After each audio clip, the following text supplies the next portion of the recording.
আরে আরে আমার জানুরে বাঁচাইতে হইলে তো 2টা ডায়মন্ড লাগবে, কিন্তু আমি যে 2টা ডায়মন্ড এখন কই পাই? আমার যত কষ্টই হোক আমার তো 2টা ডায়মন্ড খুঁজেই বের করতে হবে। আচ্ছা আমি এইখানে ঘোরা শুরু করে দেই। আরে বাস আমার তো অনেক কষ্ট হইতেছে, আমি যে কি করি এখন? যত কষ্টই হোক এখানে তো ঘুরতেই হবে।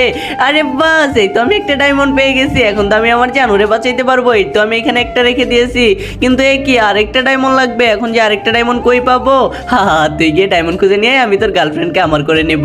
আরে বাস এই তো আমি আরেকটা ডায়মন্ড পেয়ে গেছি, এখন তো আমি আমার গার্লফ্রেন্ডে বাঁচিয়ে নেবো। দাঁড়া আমি তোরে মজা দেখাচ্ছি, এইখানে আমি তোরে বন্দি করে দিয়ে চলে যাব। আজ থেকে তো তোর রাজকুমারী আমার। আরে আরে কেউ আমার হেল্প করো। আরে এটা আমি এখানে রেখে দিব। আরে তুমি আমারে বাঁচিয়েছো, ধন্যবাদ তোমারে। বন্ধুরা তোমরাই তো এখন হেল্প করতে পারো। আরে আরে এই পাখিগুলো আমারে কেন তাড়া করতেছে? আরে আরে শোনো, তোমাকে এ বাঁচায়নি, অন্যজন বাঁচিয়েছে। এ তো অনেক লোভী একটা মানুষ। ও তাই নাকি? আচ্ছা ঠিক আছে, তোমরা তাহলে আমারে তার কাছে নিয়ে চলো। আরে বাস এই তো আমি আমার আসল রাজকুমারে পেয়ে গেছি।